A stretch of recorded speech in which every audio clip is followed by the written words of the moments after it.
Hi friends, it's me James Joseph. നമ്മുടെ ഇന്നത്തെ video ഭൂമി തരംമാറ്റത്തെക്കുറിച്ച് തന്നെയാണ്.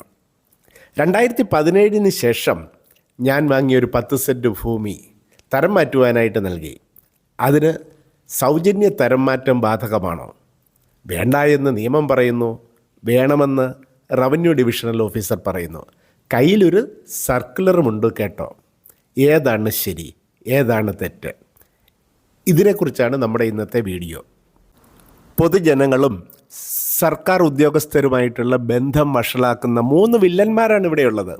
ഒന്നാമത്തെ പ്രധാനപ്പെട്ട വില്ലൻ എന്ന് പറയുന്നത് ആക്റ്റിൽ പറയുന്ന കാര്യങ്ങളെ കൃത്യമായിട്ട് പരിശോധിക്കാതെ, ആക്ടിൻ്റെ അന്തസത്ത മനസ്സിലാക്കാതെ എടുക്കപ്പെടുന്ന തീരുമാനങ്ങളാണ്.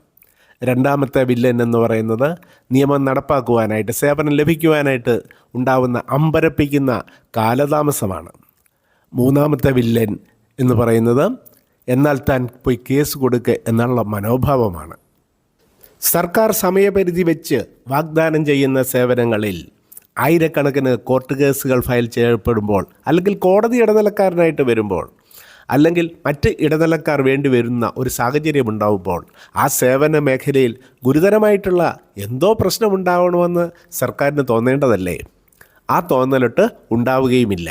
ആക്ടിന് വിരുദ്ധമായിട്ട് സർക്കുലറുകൾ പുറപ്പെടുവിക്കുക, എന്നിട്ട് നിയമം നിഷേധിക്കപ്പെടുന്ന ഒരു സാഹചര്യം ഉണ്ടാകുമ്പോൾ ആ പൗരനെ കോടതിയിലേക്ക് ഓടിക്കുക. ഇതാണ് പലപ്പോഴും ഈ മേഖലയിൽ നടന്നു വരുന്നത്. 10,000-കണക്കിന് കോടതി കേസുകളും ഇതിന് വ്യക്തമായിട്ടുള്ള തെളിവാണ്. നമുക്കറിയാം, ഭൂമി തരം മാറ്റുന്നതിന് 2 പ്രോസസ്സുകളിലൂടെ കടന്നു പോകണം.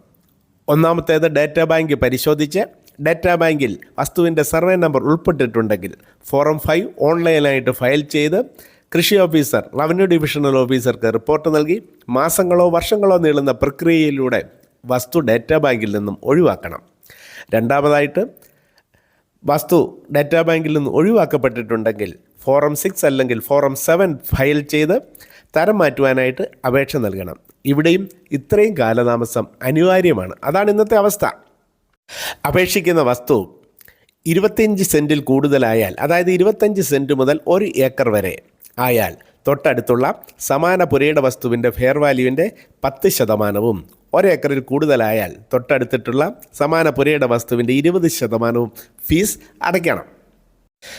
എന്നാൽ 30/12/2017 വരെ അപേക്ഷാ വസ്തുവിൻ്റെ വിസ്തീർണ സ്റ്റാറ്റസ്, ഒരിക്കൽ കൂടി പറയട്ടെ, വിസ്തീർണ പദവി 25 സെൻറ്റിൽ താഴെയായാൽ നിയമത്തിലെ 27A അനുശാസിക്കുന്ന പ്രകാരവും ചട്ടത്തിലെ 12(9) അനുശാസിക്കുന്ന പ്രകാരം ഭൂമി തരംമാറ്റ ഫീസ് ആവശ്യമില്ല.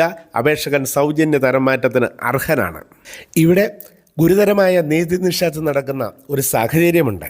അതായത് 2017 25 സെൻറ്റിൽ താഴെ വിസ്തീർണമുണ്ടായിരുന്ന ഒരു ഭൂമി അയാൾ സമീപകാലത്ത് എഴുതിയ ആധാരം ആണ് എന്ന കാരണത്താൽ ഭൂമിയുടെ തരംമാറ്റം നിഷേധിക്കുന്നു, ഫീസ് ആവശ്യപ്പെടുന്നു.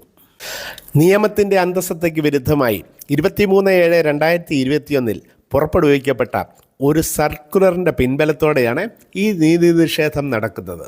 2017 25 സെൻറ്റിൽ അധികം വിസ്തീർണമുണ്ടായിരുന്ന ഒരു വലിയ വസ്തു മുറിച്ച് പ്ലോട്ടായിട്ട് 25 സെൻറ്റിൽ താഴെയുള്ള കഷണമായിട്ട് വാങ്ങിയിട്ടുണ്ടെങ്കിൽ, അതായത് 10 സെൻറ്റോ 20 സെൻറ്റോ ഒക്കെയുള്ള പ്ലോട്ടുകളായിട്ട് വാങ്ങിയിട്ടുണ്ടെങ്കിൽ മാത്രമേ ഫീസ് സൗജന്യം നിഷേധിക്കുവാൻ പാടുള്ളൂ. ഇതാണ് നിയമം. അതായത് 30/12/2017 25 സെൻറ്റിൽ താഴെയുണ്ടായിരുന്ന ഒരു വസ്തു സമീപകാലത്തെ ഒരു വ്യക്തി വാങ്ങിയാൽ പോലും അയാൾ തരംമാറ്റത്തിന് അപേക്ഷിക്കുമ്പോൾ ഫീസ് സൗജന്യം നിഷേധിക്കാൻ പാടില്ല. അതായത് ഫീസ് സൗജന്യത്തിന് പരിഗണിക്കേണ്ടത് വസ്തുവിൻ്റെ വിസ്തീർണ സ്റ്റാറ്റസാണ്. വസ്തു ഉടമയുടെ സ്റ്റാറ്റസോ ആധാരത്തിൻ്റെ സ്റ്റാറ്റസോ ഒന്നുമല്ല.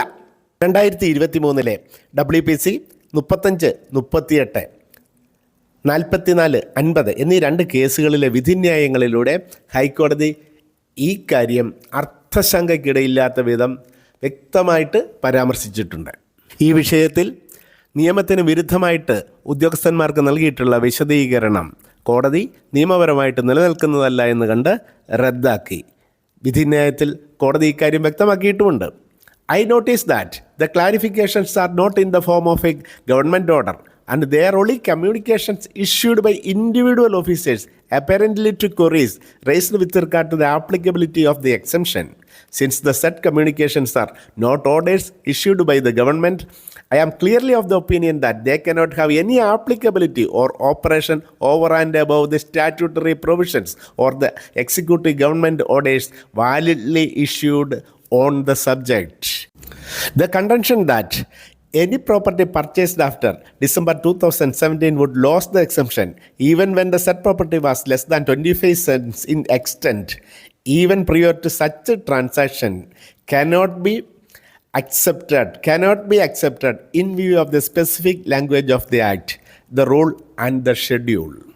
The communications issued, which do not have the force of law, cannot stand in the way of consideration of applications in accordance with the law. ഒരു കേസിലെ വിധിന്യായം സർക്കാരിൻ്റെ താൽപ്പര്യങ്ങൾക്ക് എതിരാണെങ്കിൽ തീർച്ചയായിട്ടും അപ്പീൽ പോകേണ്ടതല്ലേ? ഇനി അപ്പീൽ പോകണ്ട എന്ന് തീരുമാനിച്ചു കഴിഞ്ഞാൽ കോടതി എങ്ങനെയാണോ നിയമത്തെ വ്യാഖ്യാനിച്ചത് അതേ രീതിയിൽ തന്നെ നിയമത്തെ വ്യാഖ്യാനിച്ച് നീതി പ്രദാനം ചെയ്യുവാനായിട്ട് സർക്കാർ ഉദ്യോഗസ്ഥന്മാർക്ക് ബാധ്യതയില്ലേ? പക്ഷേ ഇവിടെ അതൊന്നും സംഭവിക്കുന്നില്ല. ഓരോ കേസിലും ഇപ്പോഴും നീതി നിഷേധിക്കപ്പെടുന്നു. നിരാശരായിട്ടുള്ള ജനം കോടതിയിലേക്ക് ഒഴുകുന്നു. കോടതി രാജ് നീണാൾ വാഴട്ടെ. ഈ വീഡിയോ നിങ്ങൾക്ക് പ്രയോജനകരമാണെന്ന് തോന്നുന്നുവെങ്കിൽ തുടർന്നും ഇത്തരം വീഡിയോകൾ ലഭിക്കുന്നതിന് ബെല്ലൈക്കൺ അമർത്തി എൻ്റെ ചാനൽ സബ്സ്ക്രൈബ് ചെയ്യുക. ഇക്കാര്യത്തിൽ എന്തെങ്കിലും സംശയമുണ്ടെങ്കിൽ എന്നെ വിളിച്ചു കഴിഞ്ഞാൽ ഞാൻ മറുപടി നൽകുന്നതുമാണ്. ഫോൺ നമ്പർ ഇവിടെ നൽകിയിട്ടുണ്ട്. മറ്റൊരു ദിവസം മറ്റൊരു വീഡിയോയുമായിട്ട് നിങ്ങളുടെ മുൻപിൽ വരാം. Till then take care. By.